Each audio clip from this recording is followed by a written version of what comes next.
Hola, buenas tardes. Mi nombre es Luis Serani, soy docente de la Cátedra de Derecho Penal 1, Penal 2 y Seminarios.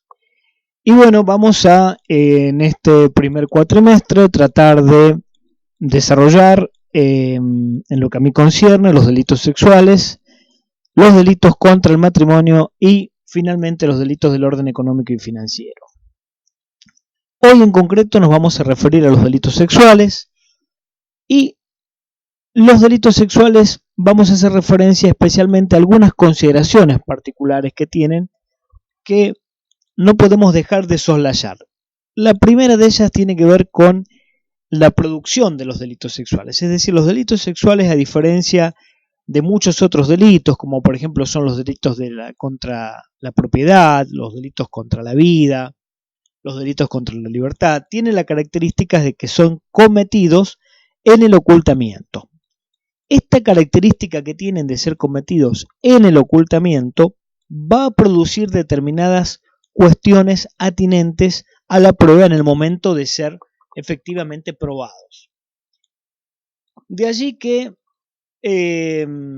vamos a ver, en algunos otros casos que vamos a desarrollar, que la prueba generalmente tiende a ser sobre una batería de test psicológicos, entre ellos el más importante es el Rochester, que demarca la ruptura en la personalidad, que estaría indicando específicamente la existencia de una posibilidad de abuso. Es un poco más complicado, pero de alguna forma para que lo entiendan. Y concomitantemente con esto podemos hablar, por ejemplo, que la Cámara de Casación Penal de Buenos Aires ha tomado una doctrina con una gran cantidad de fallos tendiente a lo que son las llamadas pruebas periféricas.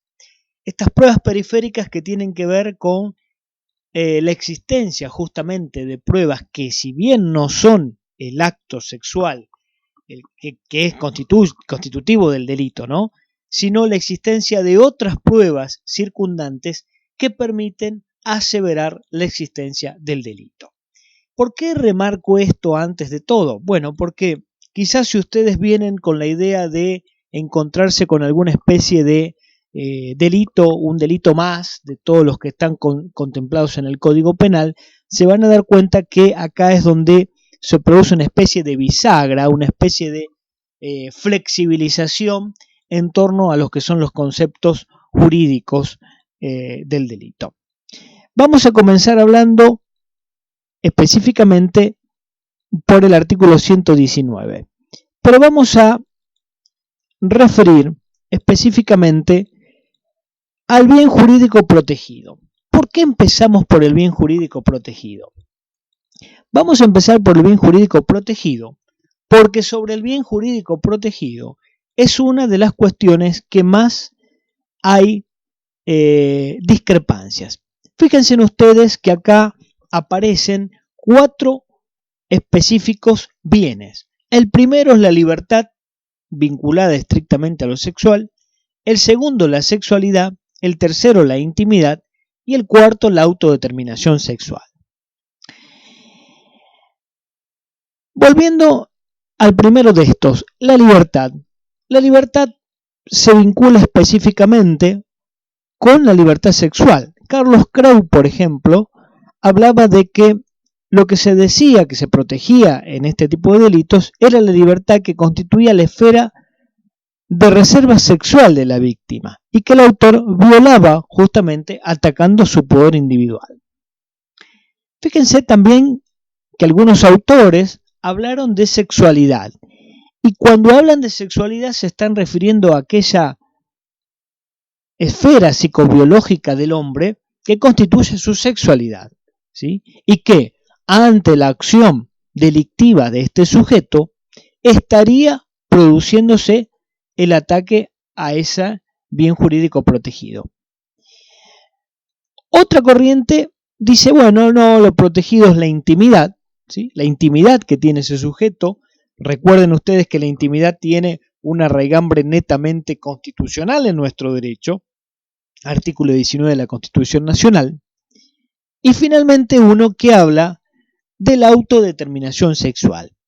La autodeterminación sexual es el último bien jurídico que está, no sé si decirles en boga, pero es el que más se está haciendo alusión. ¿Por qué?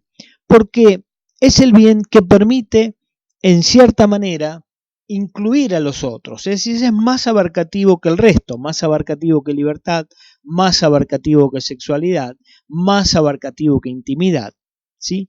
Y es la posibilidad que tiene el sujeto de determinarse a sí mismo en el carácter sexual de la manera que prefiera, como prefiere, cuando prefiera, y cuando aparece este sujeto que viene a ingerir dentro de esa autodeterminación sexual, es donde se produce, ¿sí?, la existencia o acontece el delito. Es decir, esa injerencia en esa autodeterminación sexual. La autodeterminación sexual es lo más amplio.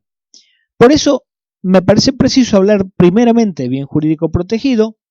Ustedes saben además que el bien jurídico protegido tiene que ver con aquellos valores que la sociedad considera que deben ser protegidos.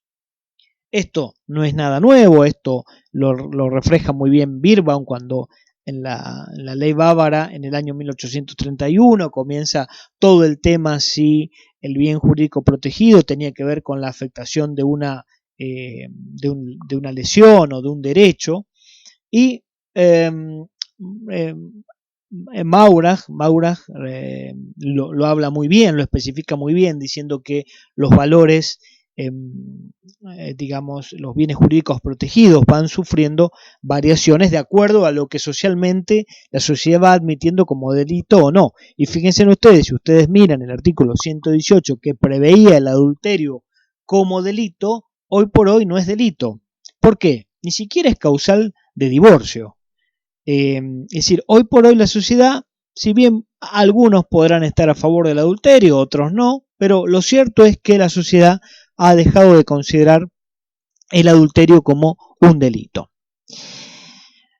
Vamos a ver ahora cuáles son específicamente las críticas que han recibido estos bienes jurídicos. Bueno, las críticas no vamos a ahondar demasiado, pero sí lo menciono porque me parece importante destacarlo. Las críticas tienen que ver justamente con las limitaciones que puede sufrir uno y otro entre ellos, ¿no? Digamos, si yo prefiero hablar de que el bien jurídico protegido es libertad, estoy indicando que algunos tipos penales podrían quedar fuera porque lo que la figura está protegiendo excede un poco más del ámbito de la libertad. Ustedes saben que cuando se produce la tipificación de un nuevo delito, muchas veces se requiere, no muchas veces no, se requiere específicamente la ampliación o el cambio del bien jurídico protegido. Fíjense en ustedes, un caso muy sencillo, muy paradigmático que ha aparecido dentro del derecho penal, ha sido específicamente el caso del lavado de dinero. El caso del lavado de dinero, antes de la última reforma de la ley penal que acepta el autolavado, antes el sujeto que realizaba el acto de lavar no podía haber participado en el delito previo.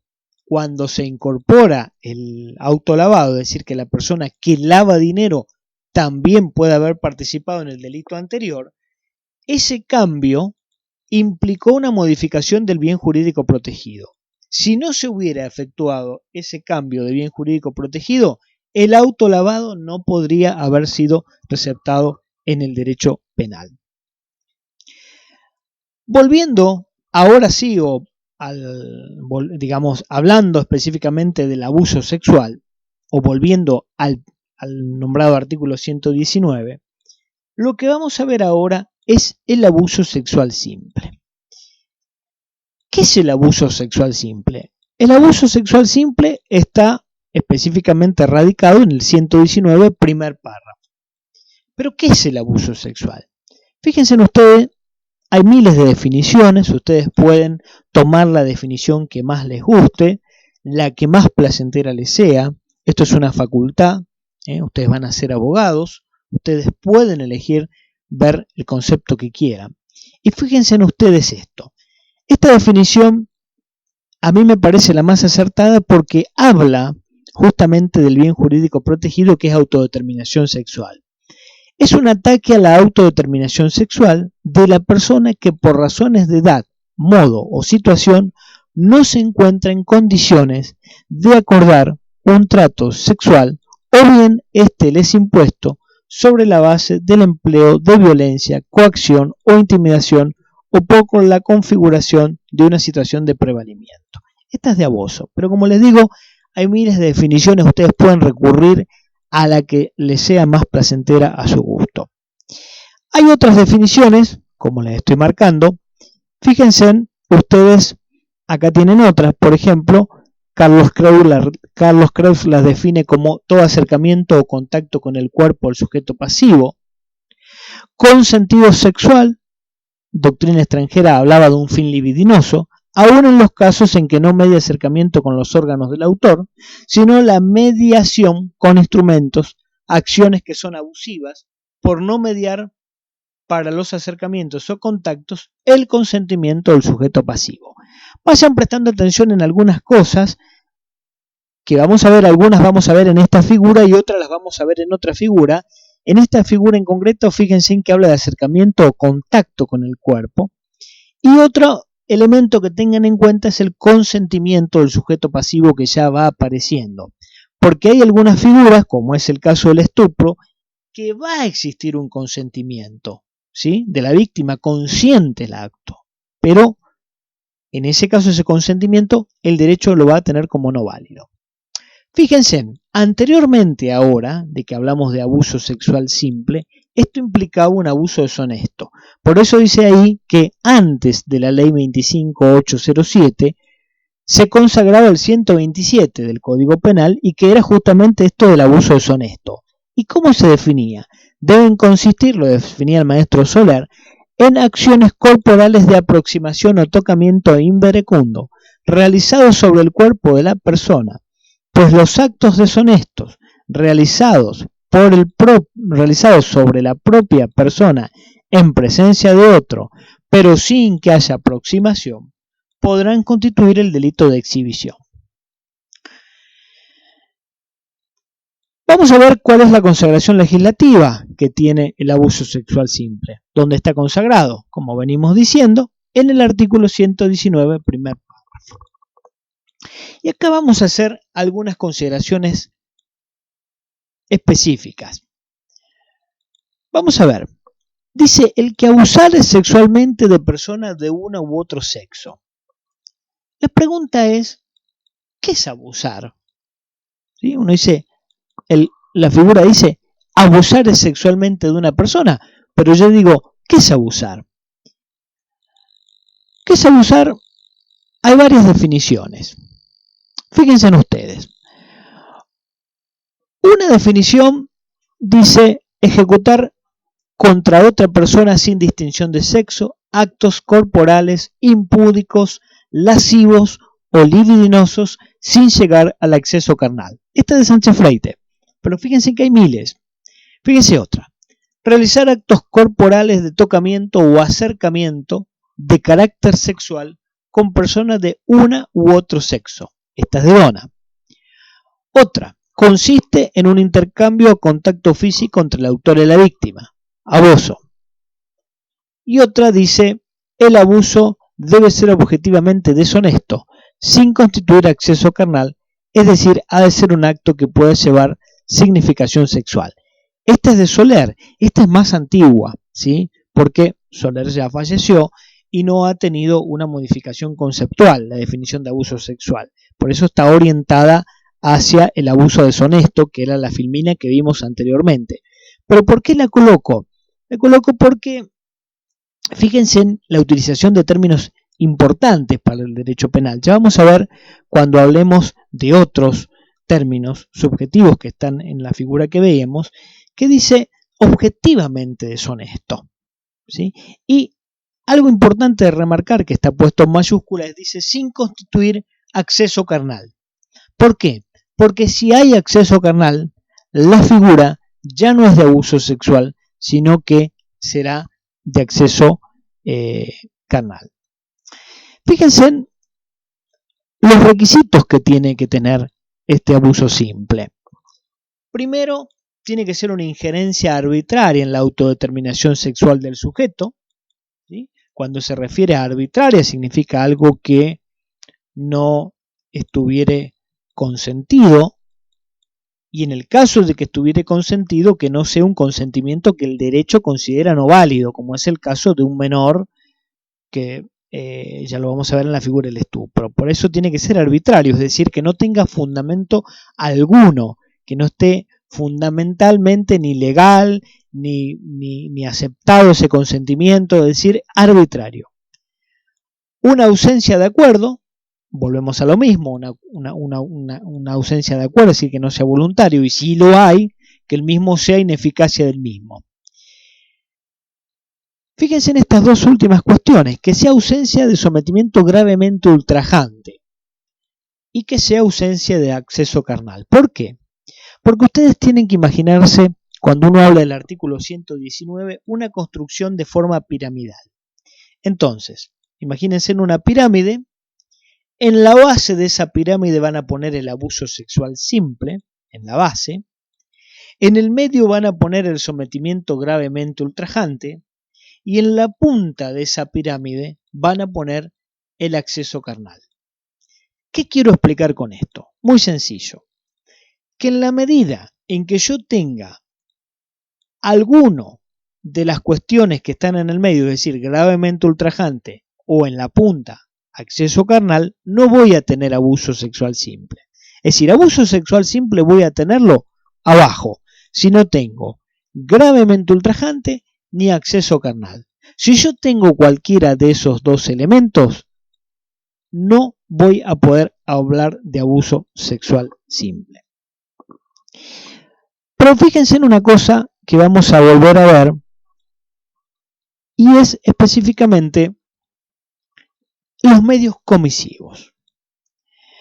Porque dice el primer párrafo, dice cuando mediare violencia, amenaza, abuso coactivo o intimidatorio de una relación de dependencia, de autoridad, de poder, aprovechándose de que la víctima por cualquier causa no haya podido consentir libremente la acción. Vamos a ver de qué se trata cada una de estas formas comisivas. Bueno, violencia. Acá ustedes saben que hay las dos formas de violencia, la violencia física y la violencia moral, ¿sí? Es decir, puede ser que yo la realice mediante golpes, violencia física, o la violencia moral mediante apuntar, si ustedes quieren, con un arma o algún medio similar. La amenaza, que tiene que ver específicamente con la utilización en el caso específico de la inminencia de un daño futuro, incierto, que le va a acontecer a la víctima. Y cuando dice abuso coactivo, intimidatorio, una relación de dependencia, autoridad o de poder, se requiere que sean aquellos actos que van a producir en la víctima, ¿no es cierto?, un temor, un miedo tal que lo obligue a soportar, a actuar contra su voluntad. La relación de dependencia, en esto tenemos que ser claros, cuando hablamos de relación de dependencia puede ser una relación laboral, puede ser una relación de educación, puede ser una relación, en fin. Y la relación, el religioso también podría ser el caso, estoy pensando en este momento. Una relación de autoridad puede ser en el caso de las Fuerzas Armadas, de la policía. Y una relación de poder es específicamente, ¿no?, quienes ostenta una posición de garante, ¿no es cierto?, respecto de otra persona, ¿sí? Bien, hasta acá entonces vimos que era abusar, fuimos viendo los requisitos del abuso sexual, pero vamos a introducirnos en algo que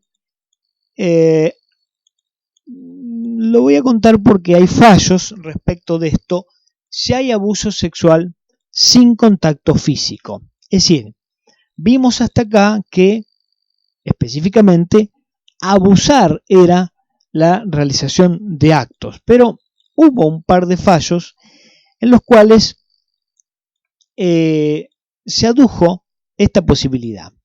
fíjense en ustedes, acá la doctrina está ciertamente dividida porque dice, habría un grupo de autores, Creus entre ellos y Buen Padre, que dice que estos actos con contenido libidinoso no superarían el umbral de la tipicidad porque estaría ausente el contacto físico entre el autor y la víctima, que es requisito exigido por el abuso sexual. Los vuelvo a llevar a lo que acabamos de explicar, es decir, las definiciones que vimos anteriormente todas hablaban de un contacto físico, ¿sí? O de un acercamiento. Pero fíjense en alguien que dice que sí hay tipicidad. ¿Por qué hay tipicidad? Dice, exigir únicamente el contacto físico entre el autor y la víctima para habilitar la respuesta penal no tomaría debidamente en cuenta el bien jurídico protegido y que la autodeterminación sexual incluye cualquier injerencia en el ámbito de la personalidad del otro. Con esto lo que quiero decirles es que existiría una posibilidad, de hecho ha habido algún que otro fallo, por ejemplo algún fallo que dio la sala cuarta, si me recuerdo, sí, la Cámara Nacional de Casación Correccional, la sala 6, en el fallo Soria. Entonces, en esos casos vemos que podría llegar a existir la posibilidad de esta discusión. En características se trata del abuso sexual, siempre se trata de un delito de tipo doloso, ¿sí? Al ser doloso, como todos sabemos, se integra con dos elementos, el dolo, ¿sí? Que es el conocimiento, y la voluntad, el elemento cognitivo y volitivo del dolo, ¿sí?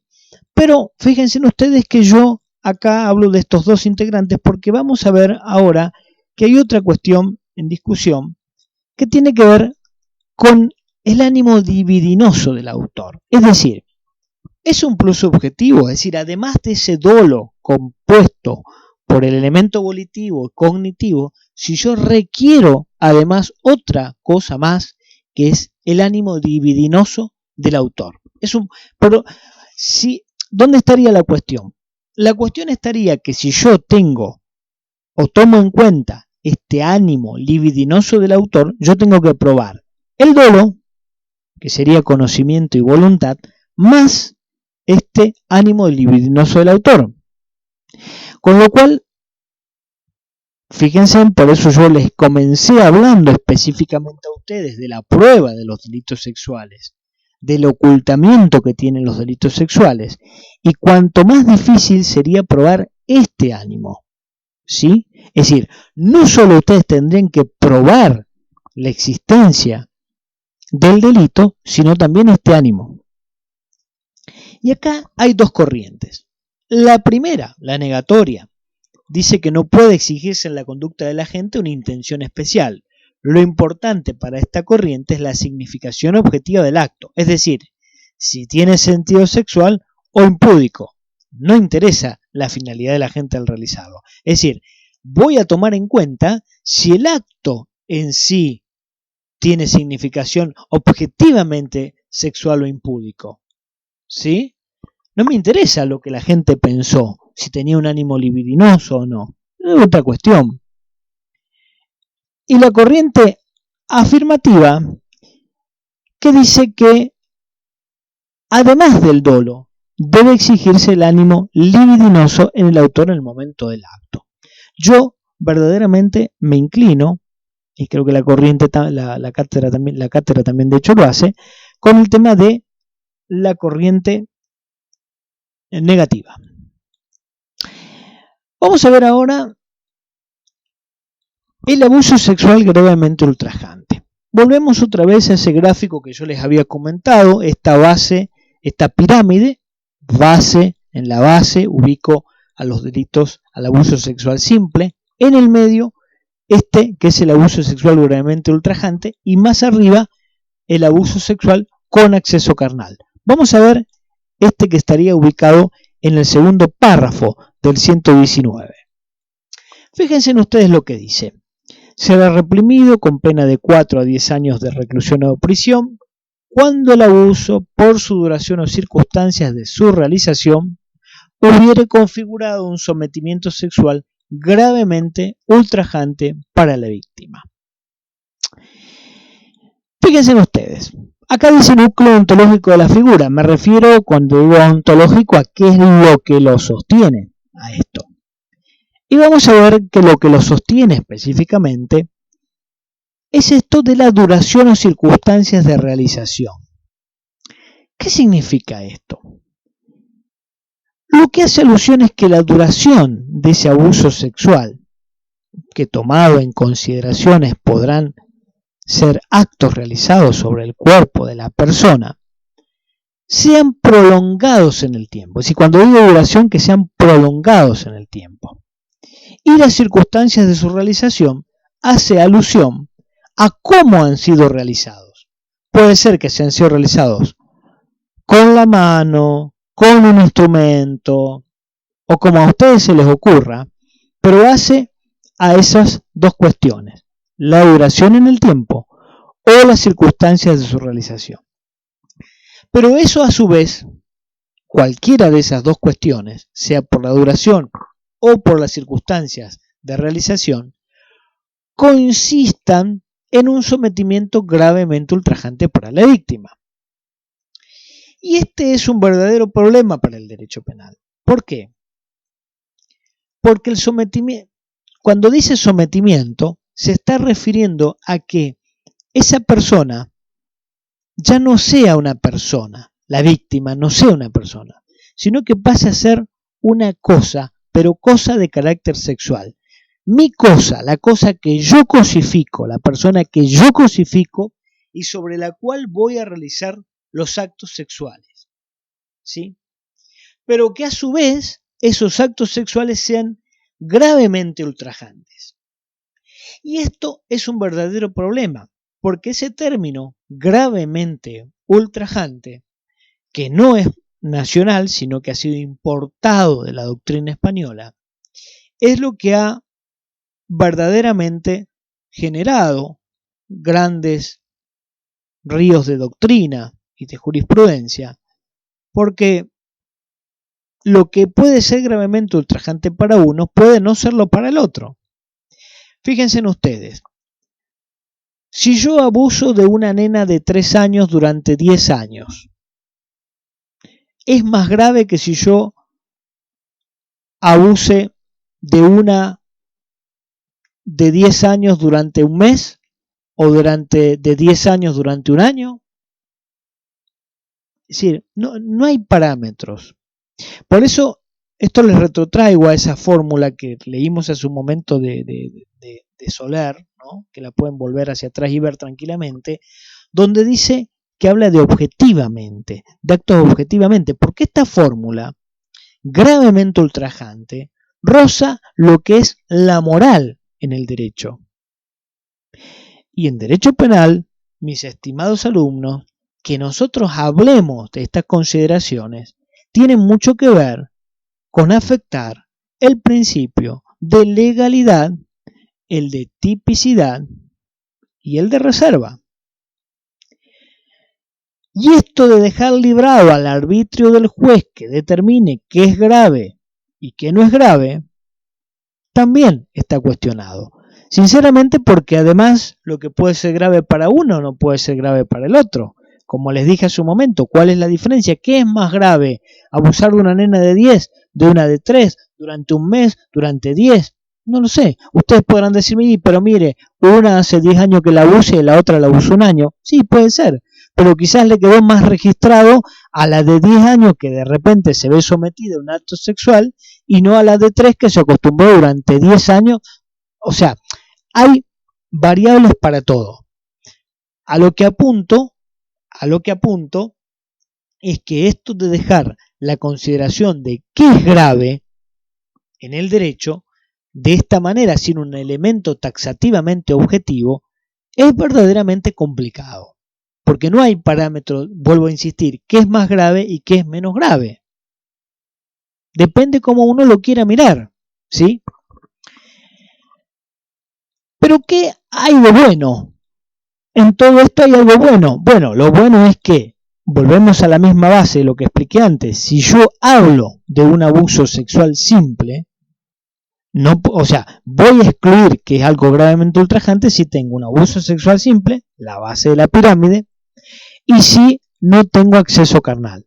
Es decir, que si tengo algunas de estas dos variables, ¿sí?, no voy a poder hablar de abuso gravemente sexual. Esto ha sido todo. Les agradezco muchísimo.